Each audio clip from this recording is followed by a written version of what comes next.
जय हिंद दोस्तों। जैसे कि आप सभी स्टूडेंट साथी को मालूम है कि मैं आप लोगों को मॉक टेस्ट सीरीज करा रहा हूँ यूपी पुलिस के लिए, और ये जो मेरी दूसरी सीरीज चली हुई थी उसका ही लास्ट पार्ट है। चलते अपने क्वेश्चन की ओर एक बार। अब ये इस क्वेश्चन में क्या बोला कि एक व्यक्ति एक वर्गाकार बगीचे में विकर्ण की दिशा में चलता है, उसने किनारों पे इन्हें चलकर लगभग कितने प्रतिशत दूरी बचा ली।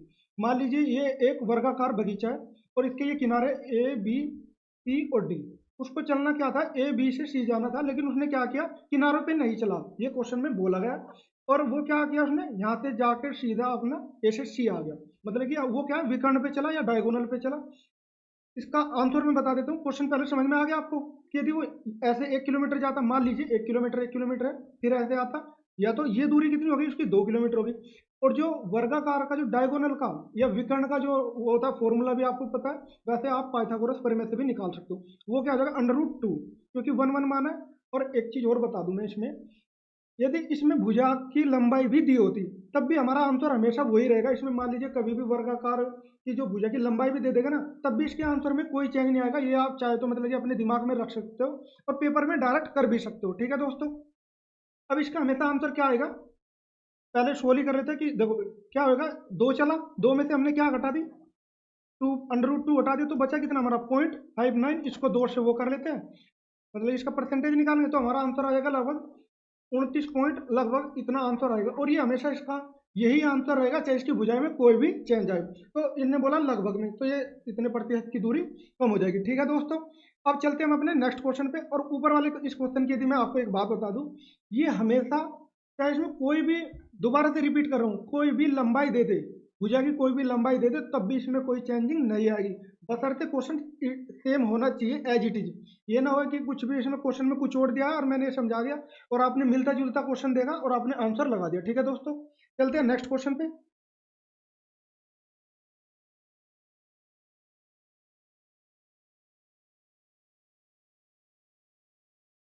अब बात करूं इस क्वेश्चन की कि वह छोटी से छोटी संख्या कौन सी होगी जिसमें 3 जोड़ने पर 27, 35, 25 और 21 से पूर्णतः विभाजित हो जाए। देखो, जब भी कभी ऐसा क्वेश्चन आता है कि दो तीन नंबर दे दिए और उससे पूर्णतः विभाजित हुए, तो इसका कोई ट्रिक नहीं है। इसका सिंपल सिंपल बेसिक है कि आप उसका क्या निकालो, एलसीएम निकालो, सारी जो जितने भी नंबर दिए गए, और उसमें जो भी जोड़ने या घटाने की बात करें, मान लीजिए जोड़ने को कहता है तो जितना भी एलसीएम है उसमें से वो घटा दो, और घटाने की बात करें तो उस एलसीएम में से वो क्या कर दो, जोड़ दो। ठीक है दोस्तों, यानी कि अपोजिट करना। अब हमने क्या करना है, 27, 35, 25 और 221 का एलसीएम लेंगे।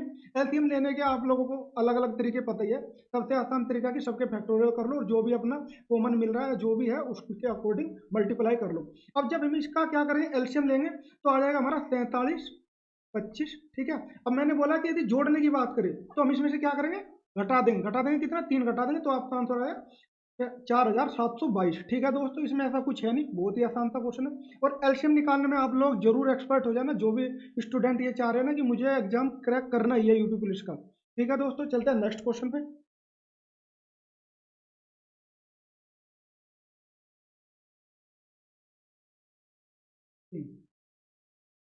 अब इस तरीके के क्वेश्चन आपने बहुत सारे देखोगे पढ़ते। एक दुकानदार ने दो खिलौने को, प्रत्येक दो खिलौने थे, उसने दोनों को 200, वो सॉरी 990 रुपए में बेचा। पहले खिलौने पे क्या 10% का लाभ हुआ और दूसरे खिलौने पे उसे 10% की हानि हुई, तो उसे कुल क्या लाभ होएगा या हानि हुई। सिंपल सी बात बता दूं आप, हमेशा जहां बराबर कोई भी दो वस्तु है और उसे एक ही प्रॉफिट, मतलब इक्वल प्रॉफिट लॉस पे बेचा जा रहा, 10% का प्रॉफिट और 10% का क्या हो गया, लॉस, तो हमेशा क्या होगा, लॉस होएगा। ठीक है, वो क्या होगा, 1% की हानि होगी। कैसे करते हैं, यदि ट्रिक की बात करूं, 10 × 10 और डिवाइड बाई कर दो 100 से, तो कर एक आ जाएगा और हानि में आएगा। अब आती है इसकी बेसिक, में आपको थोड़ा सा समझा देता हूँ। मान लीजिए कुछ इसमें चेंज हो जाता है, तब ऐसा ना हो कि एग्जामिनर क्वेश्चन में कुछ चीजें चेंज कर दे तो आप फिर इसको कर ना पाओ। देखो, बात करें, एक कोई वो जो खिलौना था, एक खिलौना था, उसको जब 90% के प्रॉफिट पे बेचा, तो कहने का मतलब हमें 110% करना पड़ा उसका मूल्य। अब जब 110% करा, और ये कितने रुपए का बेचा था हमने, 990 का। अब इसको क्या, एक्चुअल रेट निकालते हैं, इसके नीचे ले जाएंगे, तो ये हमारा आ जाएगा 11, तो इसको नीचे ले जाओ, ये हमारा आ गया 900 रुपये। ठीक है दोस्तों, ये 900 रुपये आ गया ए का। अब मान लेते बी था हमारा कुछ, है ना, बी में क्या किया हमने, 90%, मतलब कि क्योंकि हमें 10% का लॉस हुआ, तो कोई भी वस्तु, कई बार मैं बता चुका हूँ, वो 100% होती है, चाहे वो खुद में हो चाहे उसका रेट की बात करें। है ना। अब 10% की हानि कर दी, कहीं ना कहीं जो 100% था उसमें हमने 10% माइनस कर दिया, तो 90% हो गया। ठीक है, अब जो 90% इक्वल टू भी हमारा क्या है, वही है, क्योंकि दोनों को एक ही रेट पे बेचा गया। ये हो गया 990, और इसको डिवाइड करेंगे तो बी का जो हमारा आ जाएगा, ये इससे काट दो, तो ये बी का हमारा जो रेट आ गया वो आ गया दोस्तों 1100 रुपये। अब इन दोनों को जोड़ो, एक का रेट ये था, एक का रेट ये था, तो दोनों का जोड़ हो गया 2000।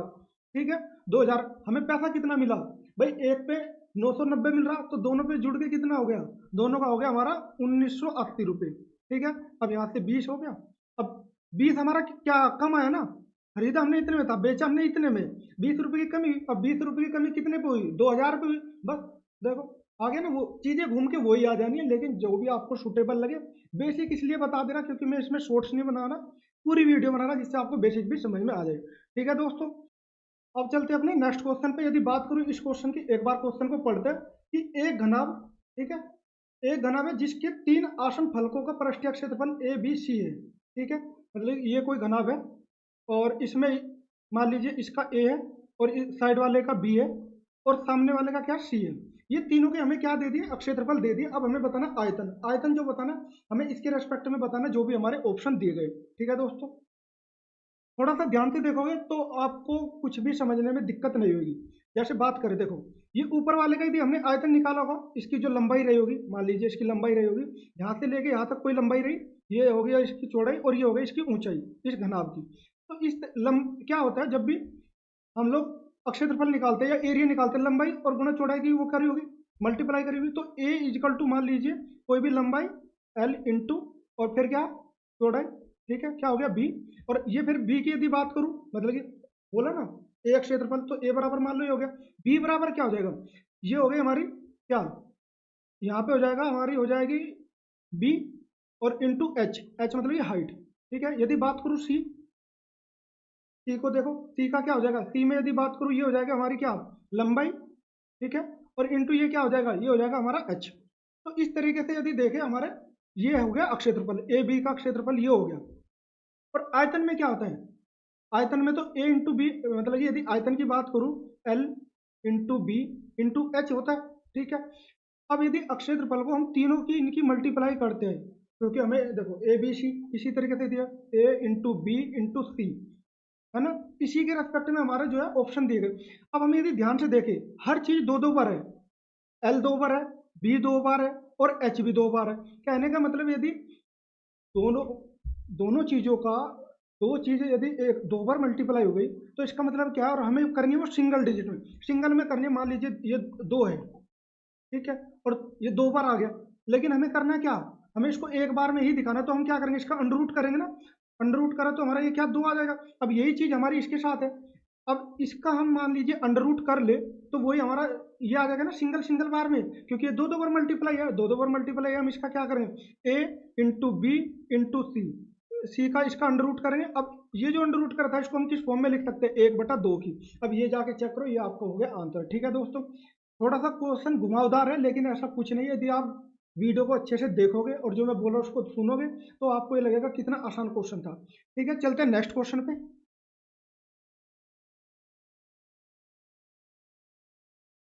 और ये हमारा सीरीज का लास्ट क्वेश्चन है, इसके बाद हमारी नेक्स्ट वीडियो आएगी, जो हमारी तीसरे नंबर की सीरीज स्टार्ट हो जाएगी। एक चक्रवृद्धि ब्याज की गणना वार्षिक तौर पर होती है, दर एक धनराशि 2 वर्षों में, मतलब चक्रवृद्धि ब्याज लगा जा रहा कोई भी मतलब की राशि है, लेकिन उसने बताया कि 2 साल बाद वो 1600 रुपये हो गई, और तीसरे साल में कितनी हो गई, 1700 हो गई। तो ब्याज दर बताना। हालांकि ये क्वेश्चन मैंने आपको शॉर्ट में भी करा, इसका सबसे अच्छा तरीका क्या है कि 2 वर्षों में रही हो, या यहाँ पर 3 वर्षों में, या 4 वर्षों में, कुछ भी है। यदि हमें तुरंत नेक्स्ट ईयर दे दे, तो हमें क्या करना है, इन दोनों का केवल डिफरेंस कर लो, इन दोनों का डिफरेंस हुआ 100, और कितने पे बढ़ा है वो, 1600 के बाद आगे बढ़ा ना, तो यही हो जाएगा आपका नीचे, इसी का प्रतिशत निकालो दोस्तों। ये बहुत आसान तरीका है, आपका आंसर आ जाएगा ये। 100 को जब डिवाइड करोगे आप किससे, 16 से, तो आपका आंसर आ जाएगा 6.25। और हमेशा आपको इसी तरीके से इसमें अप्रोच रखनी है, इसमें कोई भी आप वो फॉर्मूला मत लगाना चक्रवृद्धि ब्याज वाला, उससे आपको हो जाएगी क्या, टाइम लगेगा और बहुत सारी दिक्कतें हैं। कई बार क्या है, मानने की बात है, उसको जाएंगे ना हम लोग कैलकुलेशन करने, तब भी हमारा टाइम वेस्ट होएगा। यहाँ पे देखो क्या हो सकता है, एग्जामिनर क्या कर सकता है कि यहाँ पे 3 साल दे दे, ठीक है, यहाँ पे उसके बाद नेक्स्ट ईयर ही पूछेगा, तब पूछेगा तभी अप्लाई करना है, नहीं तो मान लीजिए दो बाद, और फिर 2 के 4 साल बाद पूछे, 2 साल का गैप हो गया, तब आपको ऐसे नहीं करना। ठीक है दोस्तों, अब यदि आपको मेरा पढ़ा हुआ समझ आ रहा हो तो चैनल को जाकर सब्सक्राइब करो और कमेंट करो। कुछ भी आपके पर्सनल क्वेश्चन है वो भी आप बता सकते हो, उसका भी सॉल्यूशन मैं भेज दूंगा। ठीक है दोस्तों, थैंक यू। मिलते हैं नेक्स्ट वीडियो में नई सीरीज के साथ।